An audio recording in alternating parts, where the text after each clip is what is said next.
함께 읽은 본 말씀으로 내게로 와서 마셔라 라는 제목으로 하나님의 말씀 나누겠습니다.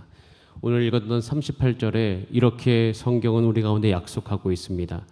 나를 믿는 자는 성경의 이름과 같이 그 배에서 생수의 강이 흘러나오리라 하시니 라고 말씀하십니다.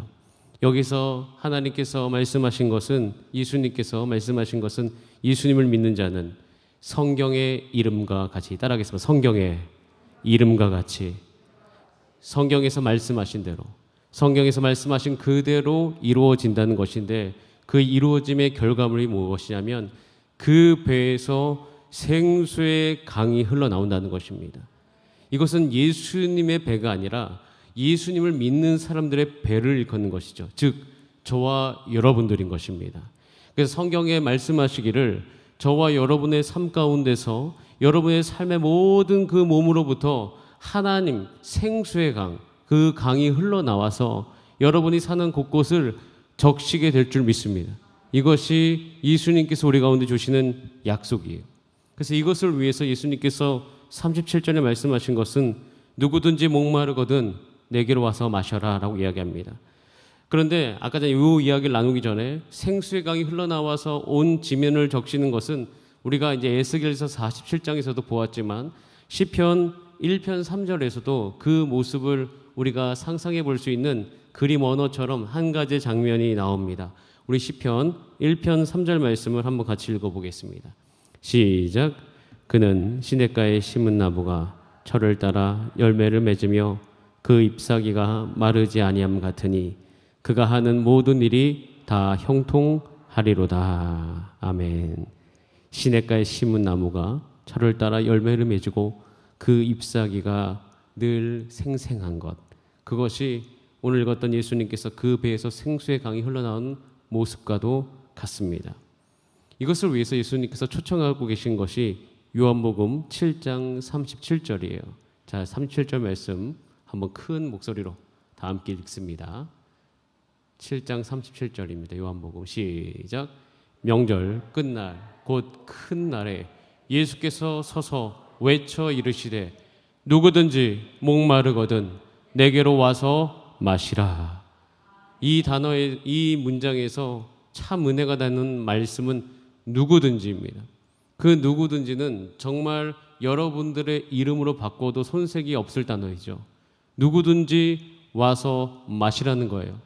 그리고 그 마신 모든 사람들은 그 배에서 성경의 이름같이 생수의 강이 흘러 넘치게 되어 있습니다. 누구든지 마실 수 있어요. 저와 여러분도 다 마실 수가 있습니다. 그런데 왜 누구든지 마실 수 있고 그 마심으로 말미암아 언제나 그 삶 가운데 생명력이 넘칠 수 있는데 왜 때때로 우리는 그 마실 수 있는 물을 못 마실까? 오늘 여러분 하루 사시면서 그 예수님께로부터 흘러나온 그 생명수를 마셔서 누리셨습니까? 이것을 자기 스스로에게 질문해 보면 오늘은 좀 아닌 것 같아, 이런 생각도 들기도 하면서 문득 이 말씀, 누구든지 마실 수 있는데 왜 나는 못 마실까?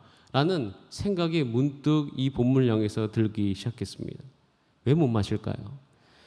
그 질문을 던진 다음에 다시 요한복음 7장 1절부터 다시 쭉 읽어 내려오면 그 못 마시는 이유에 대해서 7장의 전반적인 모든 부분이 설명하고 있음을 우리는 관찰할 수가 있습니다. 그 첫 번째 장면이 요한복음 7장 3절부터 6절까지 나와 있습니다. 자, 우리 그 부분을 한번 상상하시면서 같이 읽어봅니다. 시작. 그 형제들이 예수께 이르되 당신이 행하는 일을 제자들도 보게 여기를 떠나 유대로 가소서. 스스로 나타나기를 구하면서 묻혀서 일하는 사람이 없나니 이 일을 행하려 하거든 자신을 세상에 나타내소서 하니 이는 그 형제들까지도 예수를 믿지 아니함이로라. 예수께서 이르시되 내 때는 아직 이르지 아니하였거니와 너희 때는 늘 준비되어 있느니라. 이 말을 쉽게 설명하면 형제들이 예수님을 잘 인정하지 않습니다. 그리고 예수님이 하는 모습을 보니까 아니 저 정도 되면, 저렇게 말하는 정도 되면 스스로 드러내면서 아주 밝히 사역을 해도 되는데 왜 묻혀서 일하냐라는 것이에요. 왜 드러나지 않느냐? 왜 아무도 너를 그리스도라 인정하지 않느냐라는 거예요. 그렇게 하려면, 그런 목적을 분명히 가지고 있으면 이 일을 행하려 하거든. 4절에 자신을, 너 스스로를 세상에 나타내야 된다라고 이야기하는 거예요.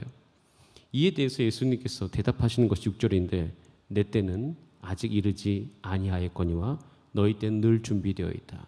이 말을 쉽게 이야기하면 내 때와 너희 때의 간극이 존재한다는 것이에요. 그러니까 예수님의 형제들의 마음은 예수 그리스도가 뭔가 빨리, 자신의 생각보다 더 빨리 온 땅 가운데 메시아임을 드러내기를 원하는 마음, 그렇게 되면 나도 인정하겠다라는 마음이 그 안에 숨겨져 있는 것입니다. 그런데 성경의 많은 역사들을 보면 우리의 때와 하나님의 때가 굉장히 다른 것을 느낍니다. 예수님은요, 공생애를 다 보내셔야 되고요, 또 공생의 기간 가운데 하나님의 일을 나타내시면서 사람들의 오해를 받기 시작하고 그 가운데 사람들의 욕심과 죄악과 예수 그리스도를 죽이고자 하는 마음으로 십자가에 가셔야 되는 것이에요. 그때가 바로 하나님의 때, 예수님의 때인 것인데 거기까지 갈 수 있다는 사실을 이해하지 못하는 것이죠. 여러분, 우리의 삶을 놓고 보더라도요, 여러분, 우리가 잘 사는 것 같으나 사실 우리의 모든 하나님의 백성으로 여정 가운데 내 때와 하나님의 때가 일치되지 못해서 오는 고민과 우리 가운데 많은 어려움이 있다는 사실을 오늘도 발견하곤 합니다. 하나님의 때는 저기 있는데 우리의 때 안에서 그 때가 우리 가운데 빨리 다가오기를 원하는 마음으로 있을 때가 있다는 거예요. 그때 우리의 마음은 어떻습니까? 고민스럽기도 하고요, 원망스럽기도 하고요, 그리고 그냥 그 문제에 폭 빠져가지고 지금 성령을 부으시는 예수 그리스도의 의도와 하나님 아버지의 마음은 까마득하게 잊어버린 채 살아가는 경우가 너무나도 많이 있습니다.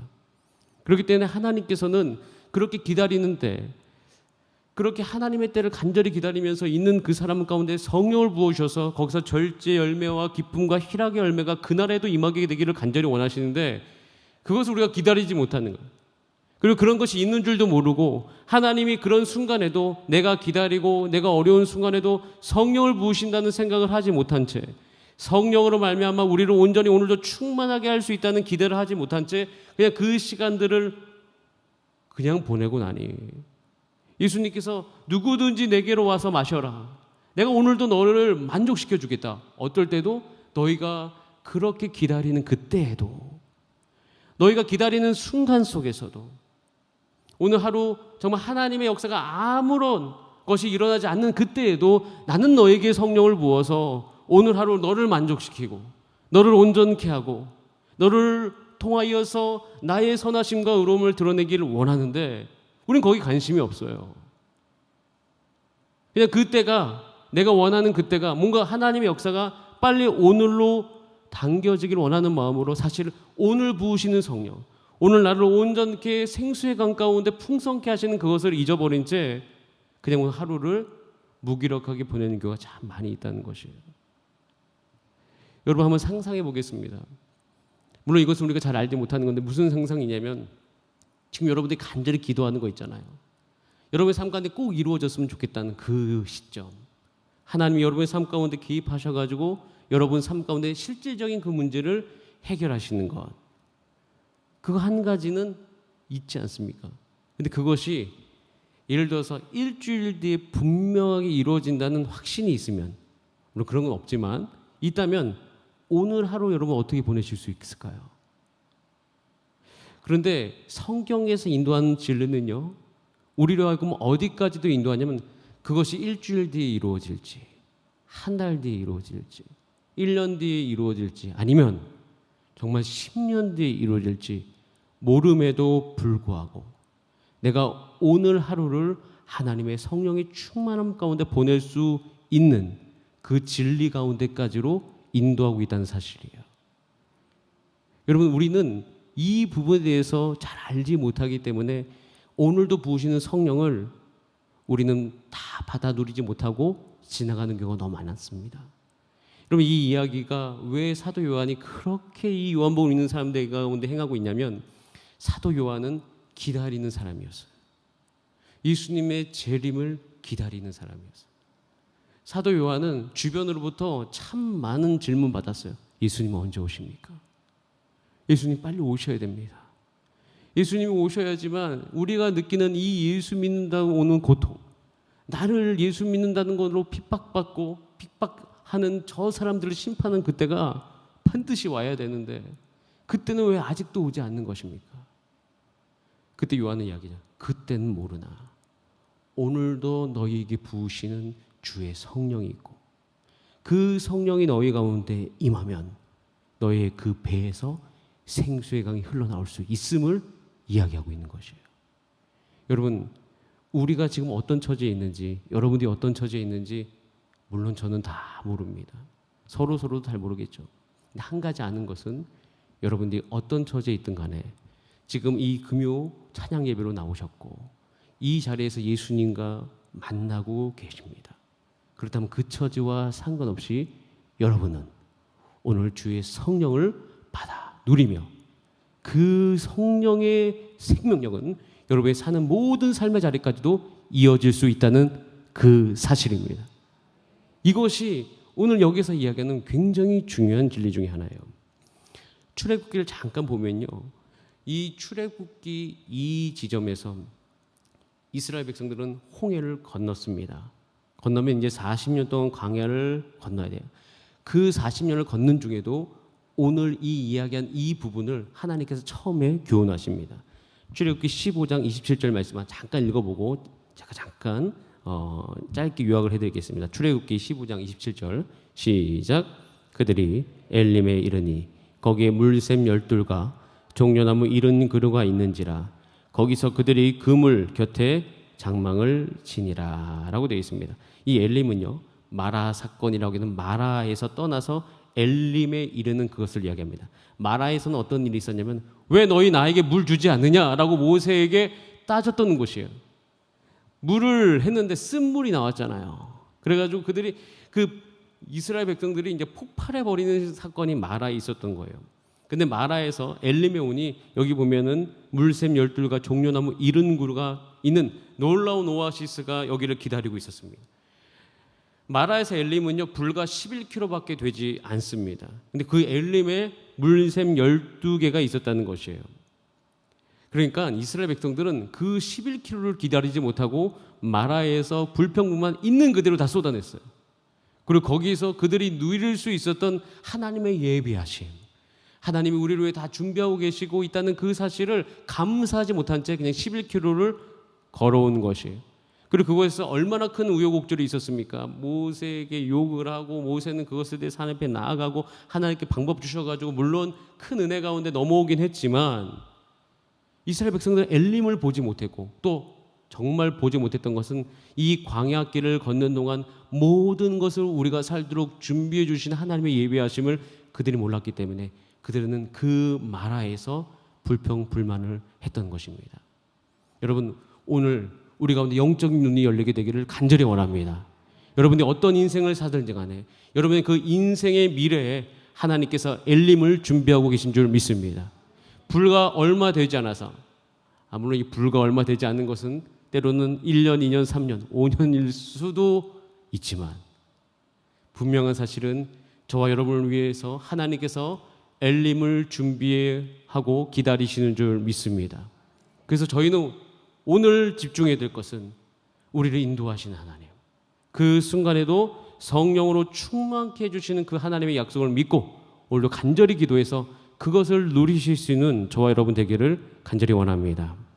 이들은 기다리지 못하고 급한 가운데 예수님의 때와 자신의 때의 간극 때문에 성령의 충만함을 누리지 못했어요.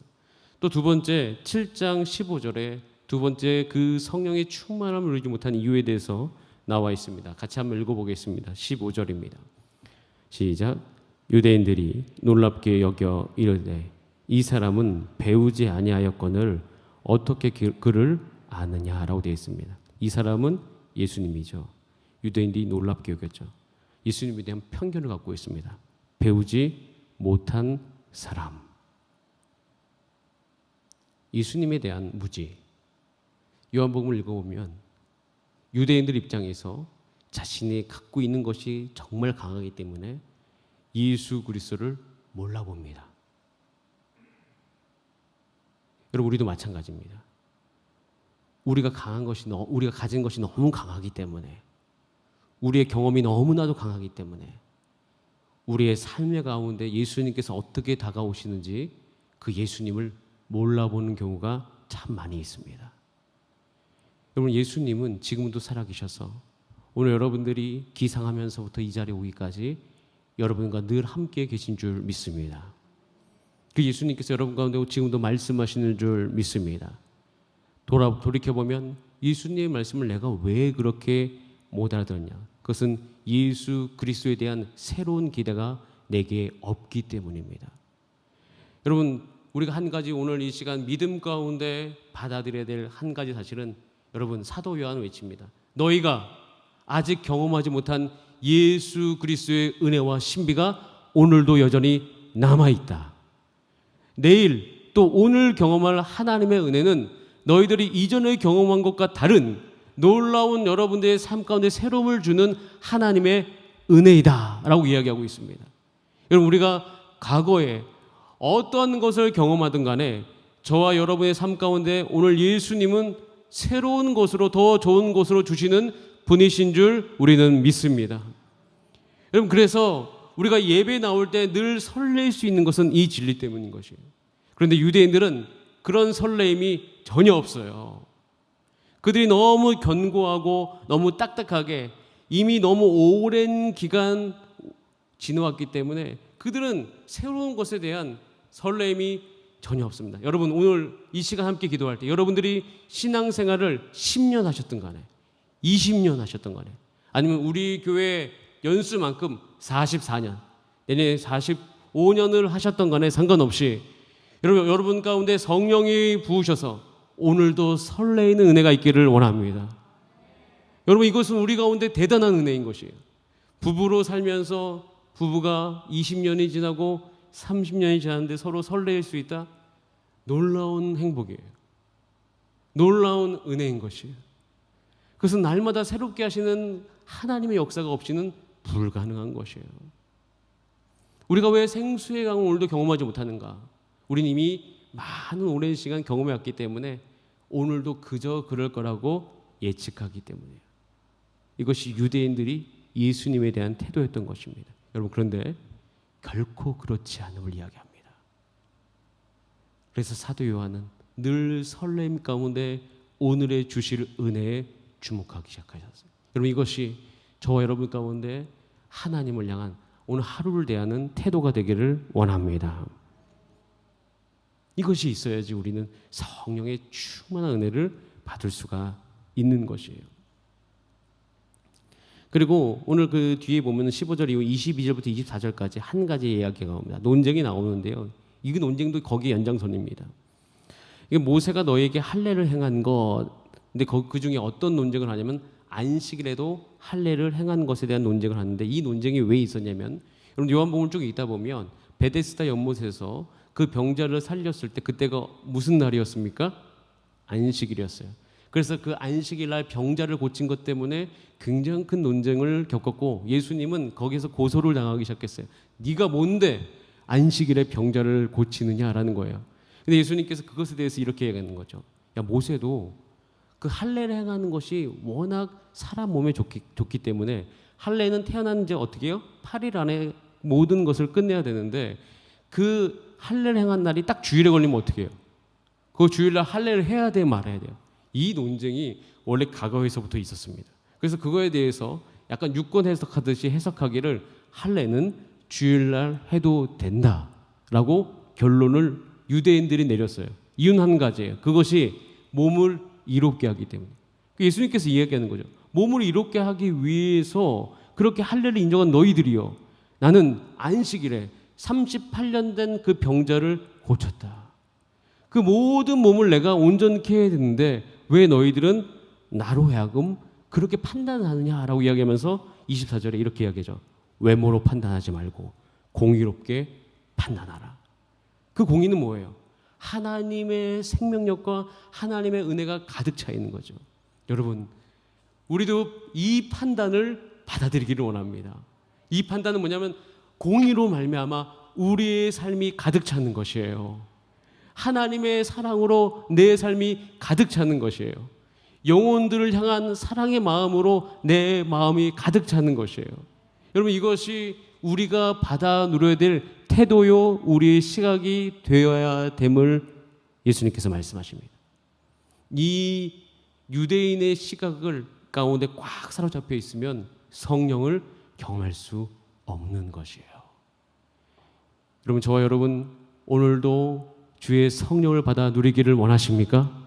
그렇다면 여러분 삶 가운데 이것이 혹시 여러분 성령의 인도하신 가운데 오늘 이 기도하는 자리에서 깨닫게 되어진다면 주 앞에 내려놓고 회개하는 은혜가 있기를 원합니다.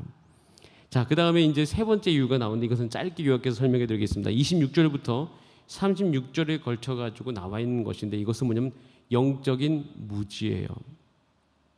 혼돈이 있습니다. 야, 이 사람이 어디서 왔느냐. 그런데 예수님을 보니까 어디서 온 줄 알아. 갈릴리에서 왔다든가 이런 어떤 소문이 있어. 야, 원래 메시아는 어디서 온 줄 모르는데 이 사람은 어디서 온 줄 아니까 이 사람은 어디야? 메시아가 아니야. 뭐 이런 논쟁도 있었고요.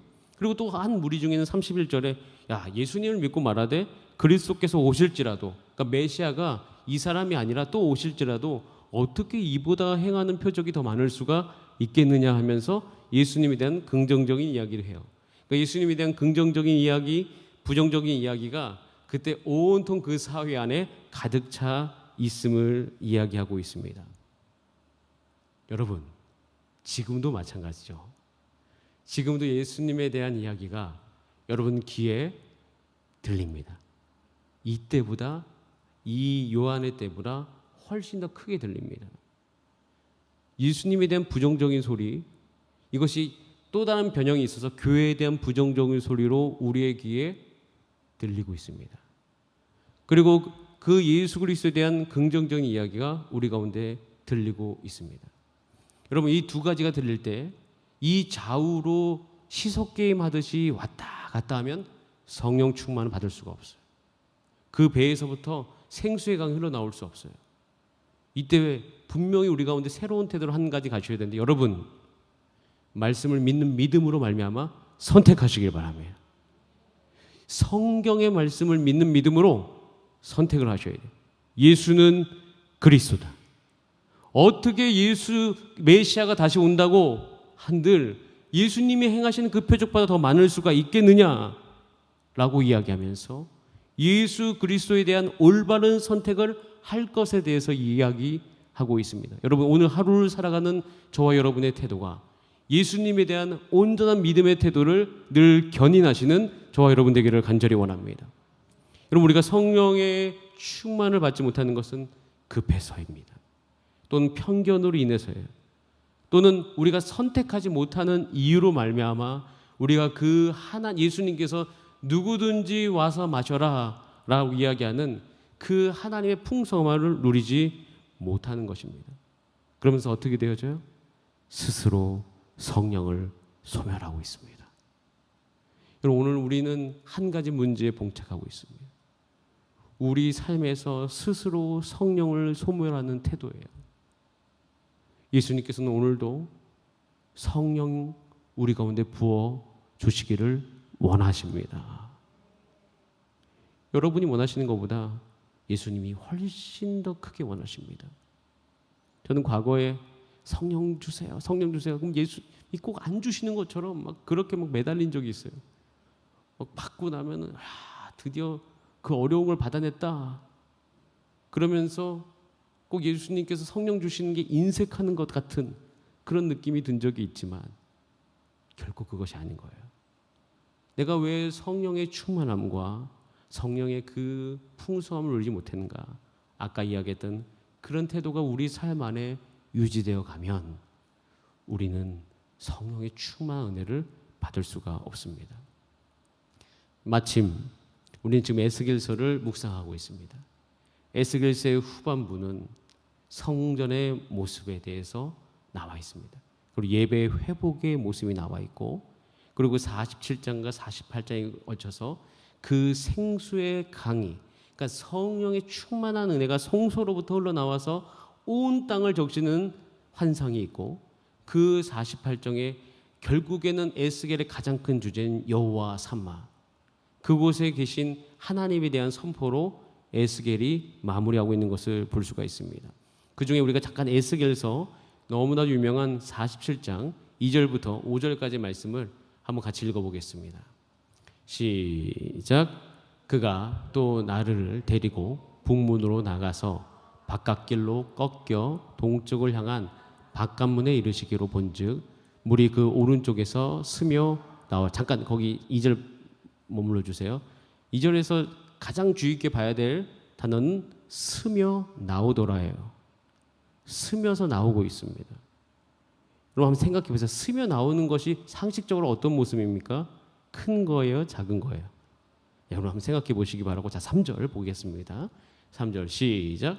그 사람이 손에 줄을 잡고 동쪽으로 나아가면 천척을 측량한 후에 내가 그 물을 건너게 하시니 물이 발목에 오르더라. 천척을 더 나아갔죠.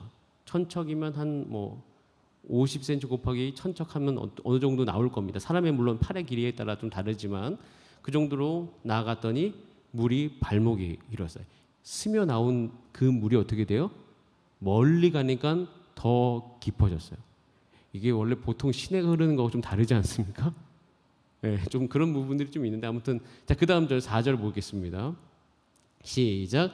다시 천척을 측량하고 내게 물을 건너게 하시니 물이 무릎에 오르고 다시 천척을 측량하고 내게 물을 건너게 하시니 물이 허리에 오르고. 자, 5절 47장 5절 시작.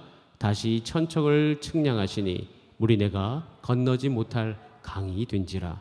그 물이 가득하여 헤엄칠 만한 물이요 사람이 능히 건너지 못할 강이더라. 아멘. 그냥 이것을 쭉 읽다 보면 증강하듯이 스며 나온 물이 점점 온 지면을 덮는 그 모습이 우리의 머릿속에 딱 보여집니다. 여러분 여기서는 두 가지 가장 중요한 말이 있습니다. 첫 번째, 이 물이 스며 나온 것이 어디냐는 거예요. 출발점이 어디냐는 것입니다. 출발점은 나의 생각도 아니고 성소입니다. 성소라는 것은 하나님이 계시는 곳, 거기에요. 거기에서부터 물이 스며 나옵니다. 스며 나와서 어떻게 해요? 점차적으로 그 모든 물이 온 지면을 덮으면서 거기서부터 하나님의 생명력이 흘러나오는 것입니다. 여러분, 여기서 우리는 한 가지 저와 여러분의 놀라운 가능성을 발견합니다. 여러분, 신약을 넘어오면서 하나님께서 말씀하십니다. 내가 하나님이 거하시는 거룩한 성전이다 말씀하십니다. 주 예수 그리스도 안에서 하나님의 백성된 또 다른 정체성은 저와 여러분이 하나님의 성소인 줄 믿습니다. 성전이 여러분의 몸인 것이에요. 그런 몸에서 하나님의 성령이 거하십니다. 자, 그러면 다시 한번 질문해 보겠습니다. 오늘 이 에스겔서에서 이야기한 그 물의 시작점이 어디일까요? 성전, 예수님을 모신 여러분의 몸, 거기에서부터 시작될 수 있는 가능성이 열렸어요. 여러분, 우리가 착각하는 것이 뭐냐면 예수님께로부터 우리 가운데 은혜가 오는 것만 생각하는데요, 아닙니다. 예수님께서는 우리 가운데 새로운 개념을 한 가지 이야기합니다. 너희를 통하여서 내가 온 땅을 충만하게 하겠다는 것이에요. 우리 가운데 그러기 위해서는 한 가지 새로운, 반드시 큰 한 가지의 믿음이 필요한데 그것은 성전된 우리 몸인 것이에요. 그리고 또 한 가지, 이 성전된 몸 안에 하나님의 성령이 온전히 부어질 수 있다는 사실입니다. 여러분, 이 두 가지가 오늘 저와 여러분의 이 저녁에 믿어지는 은혜가 있기를 간절히 원합니다. 그래서 하나님의 성령이 여러분의 몸된 성전 가운데 오늘 임할 것입니다. 그리고 거기에서부터 물이 스며 나오기 시작할 것이에요. 그 물이 스며 나옴으로 말미암아 여러분이 있는 가정에서 하나님의 성령의 충만한 역사가 일어나게 될 줄 믿습니다. 여러분이 거하는 그 모든 곳에서 하나님의 역사가 일어나는 것이죠. 여러분, 다시 한번 설명하겠습니다. 그럼 성령이 어디에 계십니까? 여러분 안에 계신 거예요. 우리 안에서 역사하는 성령입니다. 우리는 착각합니다. 믿음으로 말미암아 우리 가운데 이렇게 얘기죠. 구원의 결과는 어떻게 일어나는가? 사실은 구원의 결과는 우리가 결정지을 수 있는 것은 아닙니다. 근데 한 가지는 분명히 알 수 있어요. 구원의 시작은 우리가 분명히 압니다. 그것은 저와 여러분이 예수님을 영접한 그 순간에 구원이 우리 가운데 이루어진 줄 믿습니다. 자, 그럼 성령 충만은 어떻게 이루어집니까? 성령 충만의 결과 때문에 우리 가운데 성령이 내주하시는 것을 착각하는 경우가 있지만 성령의 내주하심은 구원과 같은 것, 믿음으로 말미암아 성령이 여러분에 계신 줄 믿습니다. 여러분, 그래서 우리가 오늘 분명히 아셔야 될 사실은 저와 여러분의 이 육체 안에 성령님 계십니다. 그리고 우리가 살아야 할 삶의 현장은 세상인 것이에요. 그래서 우리 가운데 하나님께서 하신 역사는 하나님의 몸된 성전, 하나님의 백성을 통하여서 여러분의 삶의 현장을 이롭게 한다는 사실인 것이에요. 그것이 오늘 이야기한 생수의 강이 네 배에서부터 흘러가지고 온 지면을 적시는 그것을 이야기하는 것입니다. 여러분, 우리는 2022년을 준비하고 있습니다. 2022년을 준비하면서 우리는 은혜가 회복되어져야 됩니다. 2022년을 준비하면서 우리는 믿음이 회복되어져야 됩니다. 2022년을 준비하면서 판단하는 것을 멈추고 우린 예수 그리스도의 그 하시는 말씀에 집중해야 됩니다. 자, 우리가 2022년을 준비하면서 다시 우리 가운데 회복되어져야 될 것은 하나님이 여러분의 몸을 통해서 역사하실 것입니다. 반드시. 그래서 우리가 오늘 회복되어질 믿음은 하나님이 여러분을 통하여서 여러분의 셀과 여러분이 거하는 가정과 여러분이 있는 그곳을 풍성케 해 주실 줄 믿습니다. 그래서 우리가 오늘 결정해야 될 것은 내가 풍성하게 못하는 나의 삶의 잘못된 태도를 내려놓고 주님께 나아가서 마시기 시작하는 거예요. 믿음 가운데 주님 내게 성령이 있는 줄 믿사오니 이제는 그 성령님께서 내 안에만 계시는 정도에 머무는 것이 아니라 이제는 온전히 나를 장악하여 주시옵소서. 나를 다스려 주시옵소서. 그렇게 함께 기도하면서 우리가 성령의 충만한 은혜 가운데로 나아가는 이 밤 되기를 간절히 원합니다. 다 함께 찬송하고 기도하겠습니다. 우리 이 시간 함께 찬양할 때 하나님, 내가 더욱더 주께 가까이 가기를 원합니다. 하나님이 성령이 거하시는 이 몸된 이 육체를 가지고 하나님이 성전 삼으신 이 육체를 가지고 주 앞에 나아가오니 내게 주의 영을 채워주시고 나로 하여금 내 배에서 생수의 강이 흘러넘쳐 내가 걷는 모든 곳곳을 적시게 하소서. 그래서 오늘도 주께 마시기 위해 나왔습니다. 우리 같이 그런 고백으로 이 찬양 드리겠습니다. 주님, 나를 채우소서. 주님, 그 생수로 나로 하여금 목마름을 온전히 해소시켜 주시옵소서. 우리 다 함께 찬양하겠습니다. 주께 가까이 날 이끄소서. 간절히 주님만을 원합니다. 채워주소서. 주의 사랑을 진정한 찬양 드릴 수 있도록 주께 가까이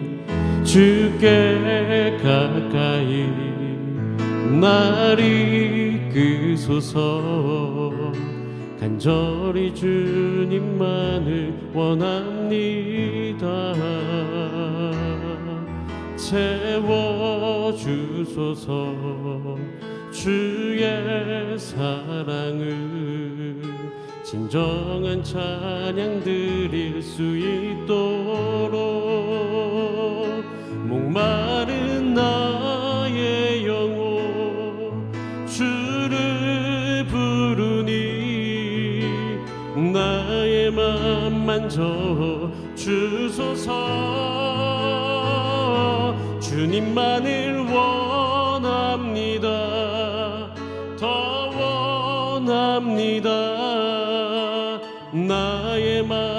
만져 주소서. 목마른 나의 마음, 목마른 나의 영혼, 주를 부르니 나의 마음 만져 주소서. 주님만을 원합니다. 더 원합니다. 나의 마음 만져 주소서. 자, 우리 같이 기도할 때 하나님 주님의 이름을 부릅니다.